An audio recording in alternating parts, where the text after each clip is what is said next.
నమస్తే, నేను మీ యశస్వి భాస్కర్రావు. మీరు చూస్తున్నది ది ఫెడరల్ ఆంధ్రప్రదేశ్. పవిత్ర పుణ్యక్షేత్రం తిరుపతిలో అసలు ఏం జరుగుతోంది? కలియుగ వైకుంఠంగా పేరొందిన తిరుమలకు పాదాల చెంత ఉన్న తిరుపతి నగరంలో రోజుకో వ్యవహారం వార్తల్లో ప్రముఖంగా నిలుస్తోంది. వరుసగా అపచారాలకు, వివాదాలకు కేంద్ర బిందువుగా మారుతున్న తీరు వెనక చోటు చేసుకుంటున్న పరిణామాలేంటి? దీనికి రాజకీయ పార్టీలతో ఉన్న లింక్ ఏమిటి? శ్రీవారి లడ్డూ ప్రసాదం తయారీలో కల్తీ నెయ్యి వాడకం ప్రకంపనలు ఇంకా మాయక ముందే తాజాగా తిరుపతి నగరంలో కల్తీ మాంసం విక్రయాలు జోరందుకున్న విషయం బట్టబయలైంది. ఈ వార్త విని నగర ప్రజలే కాకుండా పొరుగు ప్రాంతాల నుంచి తిరుపతికి వచ్చేవారు కూడా అవాక్కయ్యారు. ఈ వ్యవహారంపై ఫెడరల్ ఆంధ్రప్రదేశ్ ప్రతినిధులు తిరుపతి నుంచి అందిస్తున్న గ్రౌండ్ రిపోర్ట్ 8 PM చూద్దాం. ఆ వివరాలేంటో, వాస్తవాలేంటో ఒకసారి ఈ వీడియోలో తెలుసుకునే ప్రయత్నం కూడా చేద్దాం. ప్రజల ప్రాణాలతో, భక్తుల ఆరోగ్యంతో చెలగాటమడే కుళ్ళిన మాంసం మాఫియా గుట్టురట్టయింది. ఈ దారుణం వెనక సాదాసీదా వ్యాపారులు లేరనే విషయం కూడా స్పష్టమైంది.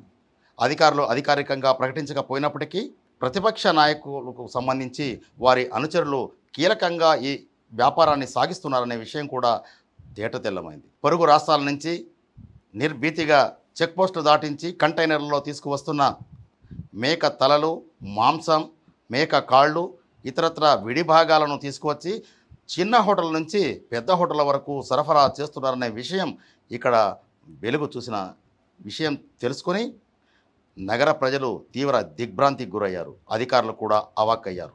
తిరుపతి నగరంలో రోజుకో వ్యవహారం వెలుగు చూస్తోంది. అందులో భాగంగా 3 రోజుల కిందట కల్తీ మాంసం, మేక తలలు, కాళ్ళు, ఇతర ఆర్గాన్స్ కుళ్ళిపోయిన స్థితిలో బట్టబయలైతే తాజాగా గురువారం ఉదయం కుళ్ళిపోయిన చేపలు కూడా పురుగులు పట్టి రాలిపోతున్న విక్రయిస్తున్న వ్యవహారాన్ని నగరపాలక సంస్థ అధికారులు వెలుగులోకి తీసుకొచ్చారు.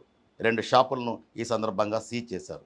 ఈ పరిణామాలు నిరభ్యంతరంగా సాగడం వెనుక జరుగుతున్న వ్యవహారం, వ్యాపారం ఏ స్థాయిలో ఉందనేది ఒకసారి మనం ఇక్కడ పరిశీలిద్దాం. తిరుపతి నగరంలోని పెద్దపీర్ల చావిడి, కృష్ణాపురం పరిసర ప్రాంతాల్లో కాలువల్లో కుళ్ళిన మాంసం, అలాగే మేక తలలు పడవేశారనే విషయం సమాచారం అందుకున్న నగరపాలక సంస్థ అధికారులు ఆ ప్రాంతంలో దాడులు నిర్వహించారు. అక్కడి పరిస్థితిని చూసి అధికారులే అవాక్కైపోయారు.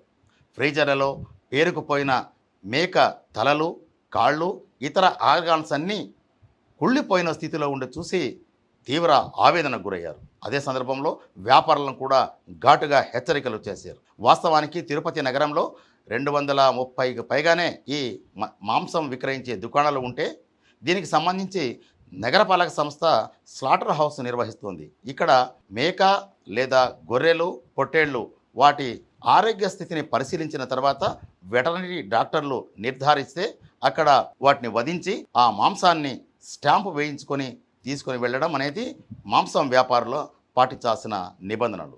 అయితే ఒక అధికారి ఒక జోక్ కూడా సరదాగా చెప్పారు. సాధారణంగా మాంసం విక్రయ దుకాణాల వద్ద ఒక పొట్టేలు సంబంధించిన కళేబరం, అదే సందర్భంలో మేక మాంసం వేలాడుతూ ఉంటారు.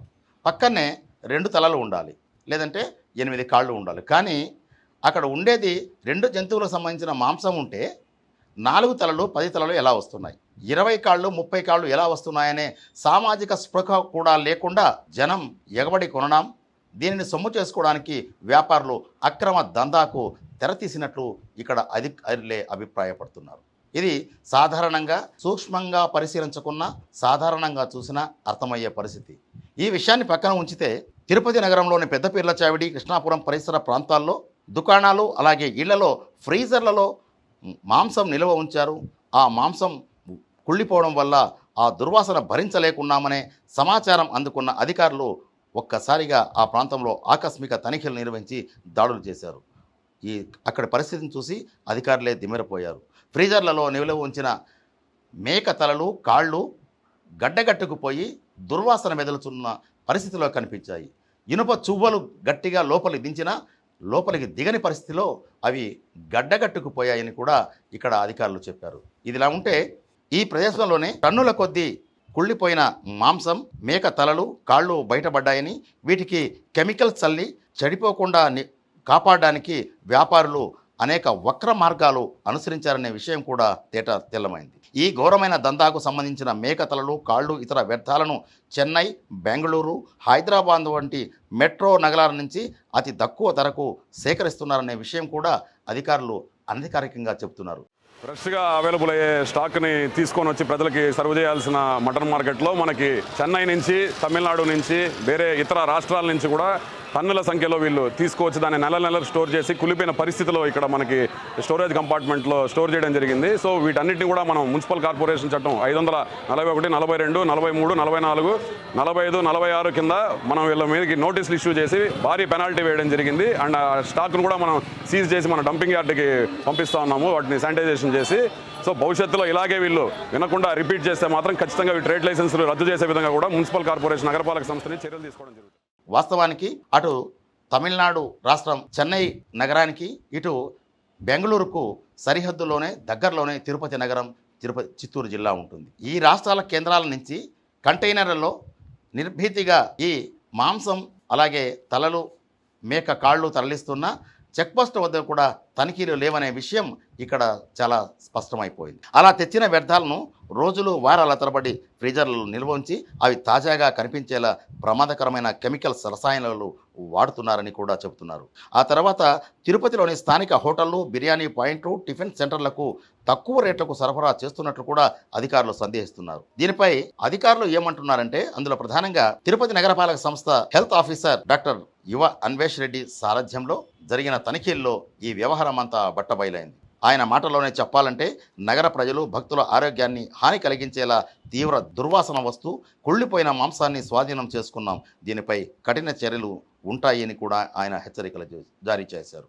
మనకి పీపీ చావడిలో ఉన్న మటన్ మార్కెట్లో ఇట్లా చెడిపోయిన పొట్టేలు, మేకకు సంబంధించిన కాలు, తలకాయ, కలేబరాలు అమ్ముతున్నట్టుగా మనకి ఇంటిమేషన్ రావడంతో ఈరోజు మున్సిపల్ శానిటేషన్ విభాగం శానిటరీ సూపర్వైజర్స్, ఇన్స్పెక్టర్స్, మేస్త్రి, సెక్రటరీస్ అందరితో కూడా ఇన్స్పెక్షన్ రావడం జరిగింది పీపీ చావడి దగ్గర. సో మీరు చూస్తున్నట్టయితే ఇక్కడ దాదాపుగా ఫ్రీజర్ కంపార్ట్మెంట్లో కొన్ని నెలల నుంచి చెడిపోయిన మేక తలలు, కొన్ని వందల సంఖ్యలో తలలు అయితేనేమి, చెడిపోయిన కలేబరాలు మొత్తం టోటల్గా మనకి కాళ్ళు, పొట్టేలకు సంబంధించిన కాళ్ళు, మేకకు సంబంధించిన కాళ్ళు అన్నీ కూడా పూర్తిగా చెడిపోయి వాసన వచ్చే పరిస్థితి ఇంత దారుణంగా పెట్టుకున్నారు ఇక్కడ షాపుల్లో. వీళ్ళందరి లైసెన్స్లు కూడా చెక్ చేయడం జరిగింది, వాళ్ళందరికీ నోటీస్ ఇష్యూ చేయడం జరుగుతుంది. ఈరోజు టోటల్గా మనకి దాదాపు 500 కేజీల స్టాక్ని మనం సీజ్ చేసాము. సీజ్ చేసి దానిపైన మనకి బ్లీచింగ్ పౌడర్తో స్టెరిలైజ్ చేసి వీటిని డంపింగ్ యార్డ్కి తరలించడం జరుగుతుంది. సో తిరుపతి లాంటి పవిత్ర పుణ్యక్షేత్రంలో నిత్యం వేలాది, లక్షలాది మంది భక్తులు ఎక్కడెక్కడి నుంచో వచ్చి మనకు విజిట్ చేస్తూ ఉంటారు. అలాంటి ప్రాంతంలో ఇంత దారుణంగా వీళ్ళు పెట్టడం అనేది చాలా అవమానకరము. వ్యాపారాలు ఇంత దారుణమైన పరిస్థితికి మాత్రం చేయొద్దండి ఎవరు కూడా. కావాలంటే రేట్లు కొంత ఎక్కువైనా కూడా ప్రజలు ఇబ్బంది లేకుండా మనకి తీసుకునే అవకాశం ఉంది. కానీ ఈరోజు మీరు గమనించినట్లయితే మేము కూడా నిజంగా షాక్ అయ్యాం. శానిటేషన్ విభాగము ప్రతి ఫ్రీజర్ కంపార్ట్మెంట్లో కూడా కొన్ని కేజీలు మాంసం మనకి కులిపోయిన, వీళ్ళ దగ్గర బిల్లులు లేవు, ఎప్పుడు కొన్నారు, పర్చేస్ చేశారు లేదు, నలుపు రంగు తిరిగిపోయి వాసన వచ్చి దారుణమైన పరిస్థితిలో కనిపించిన అన్ని మెటీరియల్ కూడా సీజ్ చేశాము. సో ఇలా మన బయట మీరు తెలియదు, కనపడదు, మార్కెట్లో అంతా వీటిని రంగులు వేసేసి వీటిలంతా మసాలాలు కలపడం వల్ల మీకు బయట కనపడదు. కానీ ఇంత దారుణమైన పరిస్థితిలో సర్వ్ చేస్తే ఫుడ్ మాత్రం ప్రతి ఒక్కరికి మేము నోటీస్ ఇష్యూ చేసి మున్సిపల్ కార్పొరేషన్ తరపు నుంచి వాళ్ళ లైసెన్స్ కూడా రద్దు చేస్తాము. ఇది హెచ్చరికగా తీసుకోవాలి ప్రతి ఒక్కరు కూడా. వ్యాపారం చేయాలి, ప్రజల ఆరోగ్యంతో మాత్రం చెలగాటం ఆడే అధికారం ఎవరికీ లేదు. దయచేసి ప్రతి ఒక్కరు విజ్ఞప్తి చేస్తున్నాము. ఇంకటి నుంచి ప్రతి దగ్గర ఎక్కడైనా కూడా ఇట్లాంటివి జరిగితే కూడా మున్సిపల్ కార్పొరేషన్ కానీ, ఫుడ్ సేఫ్టీ డిపార్ట్మెంట్ కానీ దయచేసి ప్రతి ఒక్కరు ఇంటిమేషన్ ఇవ్వాల్సిందిగా కోరుకుంటాం. ఇదిలా ఉంటే ఈ కుళ్ళిపోయిన మాంసం, మేక తలలు, కాళ్ళు వ్యాపారం జరుగుతున్న తీరుపై తిరుపతి నగరంలో తాజాగా రాజకీయంగా కూడా రగడ చోటు చేసుకుంది. ఈ కుళ్ళిన మాంసాన్ని ఉంచిన గోడౌన్కు స్పష్టంగా వైసీపీ రంగులు ఉన్న గదులు ఉండడం, అలాగే ఆ దందా నడుపుతున్న వ్యక్తికి వైసీపీ ప్రధాన నాయకులతో సంబంధాలు, వారి అనుచరుడుగా కూడా గుర్తింపు ఉన్నట్లు ఇక్కడ ఆరోపణలు ప్రధానంగా వినిపిస్తుంటే, దీంతో ఈ కథ పూర్తిగా రాజకీయ రంగు పులుముకుంది. కూటమి ప్రభుత్వం అలాగే టీడీపీ నేతలకు ఇది గట్టి అస్త్రంగా కూడా మారింది. అధికారంలో ఉన్నప్పుడు తిరుమలను గంజాయి వనంగా మార్చారు, లడ్డూలను కల్తీ చేశారు. ఇప్పుడు ప్రతిపక్షంలోకి వచ్చాక కూడా పాత వాసనలు పోకుండా కుళ్ళిన మాంసంతో ప్రజల ప్రాణాలు తీసేందుకు కూడా వెనుకాడడం లేదు అంటూ తెలుగుదేశం పార్టీ శ్రేణులు తీవ్ర నిరసన వ్యక్తం చేస్తున్నాయి. ఇప్పటికే లడ్డు, కల్తీ నెయ్యి కేసు, గంజాయి ఫ్లెక్సీల వివాదం, భూమన అనుచరుల దౌర్జన్యాల కేసులతో డిఫెన్స్లో ఉన్న వైసీపీ ఈ మటన్ దందా బయటపడడంతో ఆ పార్టీ ఇరకాటంలో పడినట్లే రాజకీయ పరిశీలు అంచనా వేస్తున్నారు. కానీ దీనిపైన స్పష్టమైన వివరణ కానీ లేకుంటే ఖండనలు కానీ వైసీపీ నుంచి లేకపోవడం కూడా ప్రధాన చర్చకు దారితీసింది. ఈ పరిస్థితుల్లో తిరుపతిలో ప్రజల ఆరోగ్యంతో చెలగాటమాడుతున్న మాంసం మాఫియాపై, వారికి అండగా నిలుస్తున్న రాజకీయ నాయకులపై చర్యలు తీసుకోవాలంటూ సిపిఐ నాయకులు నిరసన ప్రదర్శన నిర్వహించారు. ఈ సందర్భంగా సిపిఐ రాష్ట్ర కార్యవర్గ సభ్యుడు రామానాయుడు మాట్లాడుతూ, పవిత్రమైన పుణ్యక్షేత్రంలో ఇలాంటి దారుణమైన దందాలు సాగుతుంటే అధికారులు ఏం చేస్తున్నారని కూడా ఆయన ప్రశ్నించారు. పథకం నష్టమని చెప్పేసి కమిటీలు చేర్చుకున్నాను దాని మీద మాట్లాడి పెద్ద మనుషులు ఈరోజు ఇక్కడ నేరుగా తనిఖీలు చేయండి. హోటల్కి పోయి ఆ వంటశాలను పరిశీలించండి. అత్యంత పరిశుభ్రంగా ఉండాల్సింది ఏంటంటే వంటశాల కదా. కాబట్టి నేను ఈరోజు డిమాండ్ చేస్తున్నా, ఖచ్చితంగా అన్ని హోటల్స్లో ఎవరైతే సీసీ కెమెరా హోటల్లో వంటగదిలో లేదో అవన్నీ కూడా సీజ్ చేయాలి. అవి మొత్తం కూడా ఆపేయాలి. వాటన్నింటినీ అనుసంధానం చేయాలి. లేకపోతే వినియోగదారుల సంఘం లాంటి వాళ్ళకి ఆ కెమెరాలన్నీ అనుసంధానం చేసి వాళ్ళకి పెట్టాలి. ఒక స్వచ్ఛంద సంస్థ పెట్టాలి. పరిశీలన చేసి వీళ్ళు ముడుపులు చూసుకొని వీళ్ళు కమిట్ అయిపోతున్నారు. కాబట్టి ప్రాక్టికల్ డిమాండ్తో ఈరోజు మనం చేయాల్సిన అవసరం ఉంది. మనకు చెప్తారు అక్కడ కుక్క మాంసం కలిపేశారు, ఇక్కడ హైదరాబాద్ బిర్యానీలో ఇది కలిపినారు, అక్కడ ఇది చేశారు, అయ్యి ఈ అని చెప్తారు. ఈరోజు ఏం చేస్తారు హిందూ సంఘాలని చెప్పే నాయకులు.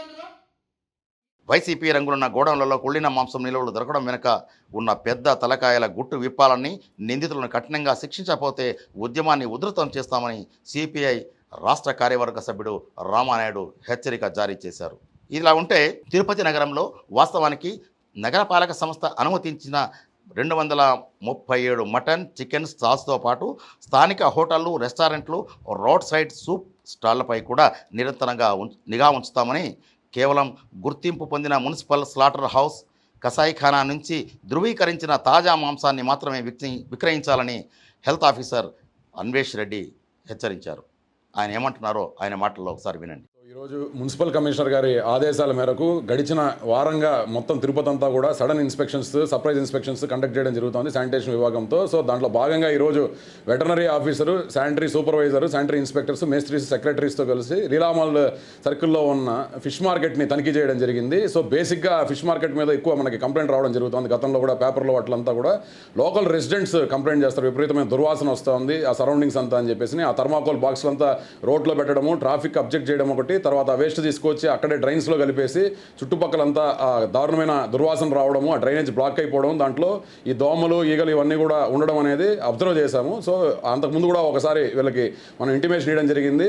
సో ఇప్పుడు కూడా రిపీటెడ్గా మనం 1 వీక్ నుంచి జరిగే ఇన్స్పెక్షన్స్లో వార్నింగ్ ఇస్తూనే ఉన్నాము. బట్ టోటల్గా మనకి 22 షాపులు మనకి ఆ ఫిష్ మార్కెట్లో ఉన్నాయి. 22 షాపుల్లో ముఖ్యంగా 9వ నెంబర్ షాప్లో మనకి చెడిపోయిన చేపలు అండ్ ఈ ఫ్రాన్స్, ఈ ఐటమ్స్ అన్ని కూడా ఫ్రిడ్జ్లో స్టోర్ చేసుకోవడం, దాన్ని ప్రజలకు అమ్మడం జరుగుతుంది. ఆ ఫ్రిడ్జ్ కూడా ప్రాపర్ కండిషన్ లేదు, ఫ్రిడ్జ్ అంతా కూడా బ్రేక్ అయిపోయింది, ప్రాపర్ స్టోరేజ్ టెంపరేచర్ లేకుండా ఆ చెడిపోయిన పదార్థాలంతా కూడా సేల్ చేస్తున్నారు. సో దానికి నోటీసెస్ ఇష్యూ చేసి దాన్ని క్లోజ్ చేయడం జరిగింది టెంపరీగా, అండ్ పెనాల్టీ కూడా వేసాం. దానికి నిబంధనలను అతిక్రమించి కల్తీ మాంసం విక్రయాలతో ప్రజల ఆరోగ్యంతో చెలగాటమాడుతున్న షాపులను మూసివేయడంతో పాటు వాటి లైసెన్సులు కూడా రద్దు చేస్తామని ఆయన హెచ్చరించారు.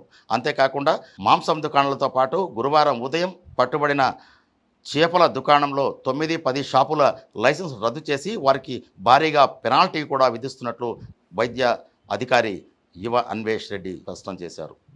10వ నెంబర్ షాప్లో మెగ్గాడ్స్ అంటే ఏదైతే ఫిషెస్ ఉన్నాయో ఇవన్నీ కూడా చెడిపోయి మెగ్గాడ్స్ కూడా బయటికి రావడము, దుర్వాసన, ఆ దుర్వాసన వల్ల చుట్టుపక్కలంతా కూడా కంటామినేషన్ అయ్యే అవకాశం ఉంది. సో ఈ 10వ నెంబర్ షాప్ మాత్రం చాలా స్ట్రిక్ట్ యాక్షన్ తీసుకొని దాని ట్రేడ్ లైసెన్స్ రద్దు చేసి దాన్ని పర్మనెంట్గా క్లోజ్ చేసి ఆ బిల్డింగ్ నుంచి వాటిని ఎవాక్యుయేట్ చేసే విధంగా కూడా చర్యలు తీసుకుంటా ఉన్నాము.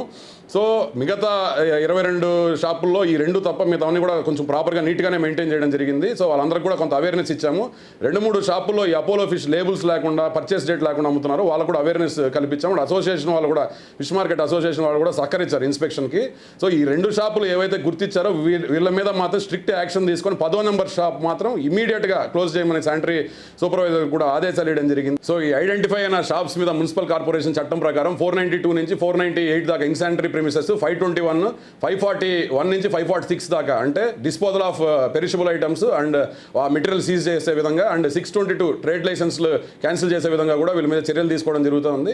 సో అందరూ కొంత జాగ్రత్తగా ఉండాలి. నగరం అంతా రిపీటెడ్గా మేము కంప్లైంట్స్ ఇస్తా ఉన్నా కూడా ఇవే మళ్ళీ రిపీట్ అవుతున్నాయి. గడిచిన వారంగా పెద్ద ఇష్యూస్ జరుగుతూ ఉన్నా కూడా వీళ్ళు ఇంత నెగ్లిజెంట్గా ఉండడం అనేది చాలా బాధాకరము. కొంత ప్రజలు కూడా ఎక్కడైనా ఇలాంటివి ఐడెంటిఫై చేస్తే ఇమీడియట్గా మున్సిపల్ కార్పొరేషన్ ఆఫీస్కి కానీ, ఫుడ్ సేఫ్టీ ఆఫీసర్కి కానీ ఇమీడియట్గా కంప్లైంట్ చేయాల్సిందిగా కోరుకుంటాం.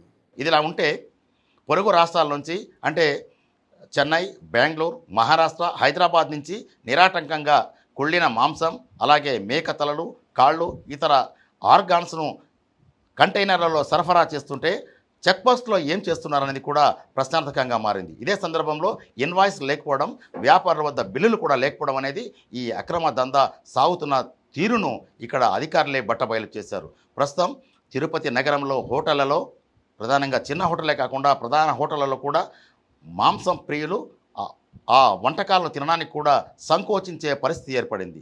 ఈ పరిస్థితి నుంచి గట్టెక్కించడానికి అధికారులు కఠినమైన చర్యలు తీసుకోవాల్సిన అవసరాన్ని ఇక్కడ చోటు చేసుకున్న పరిణామాలు గుర్తు చేస్తున్నాయి. ఇదే సందర్భంలో ప్రజల నుంచి ఫిర్యాదుల రూపంలో సమాచారం రూపంలో తిరుపతి నగరపాలక సంస్థ అధికారులు అలాగే ప్రజారోగ్యం విభాగం డాక్టర్ యువ అన్వేష్ సాగించిన ఈ చర్యల వల్ల అనేక వ్యవహారాలు రోజుకో తీరుగా ఒక్కొక్కటి బయటికి వస్తున్నాయి. ఇంతటి సీరియస్ వ్యవహారం పైన మిగతా ప్రభుత్వ విభాగాలు ప్రధానంగా ప్రజల ఆరోగ్యాన్ని పరిరక్షించే శాఖలు స్తబ్దతగా వ్యవహరించడం వెనుక కూడా అనేక ఆరోపణలు వినిపిస్తున్నాయి, గుసగుసలు కూడా వినిపిస్తున్నాయి. ఆ అధికారులు కూడా దీనిపై స్పందించి చర్యలు తీసుకోవడం ద్వారా తిరుపతి ఆధ్యాత్మిక నగరి ప్రాశస్త్యాన్ని, వైభవాన్ని, గౌరవాన్ని, ప్రతిష్టను ఇనుమడింపజేసే విధంగా అధికారులు చర్యలు తీసుకోవాల్సిన అవసరాన్ని కూడా గుర్తు చేస్తున్నారు. ఇది తిరుపతి నగరంలో చోటు చేసుకున్న కుళ్ళిన మాంసం రాజకీయం అలాగే వ్యాపారానికి సంబంధించిన వివరాలు. మరో ఆసక్తికరమైన కథనంతో మళ్ళీ మీ ముందుకు వస్తాం. Keep watching the federal Andhra Pradesh. Video journalist Dinesh గుణకలతో SSV Bhaskar Rao, federal correspondent, Tirupati.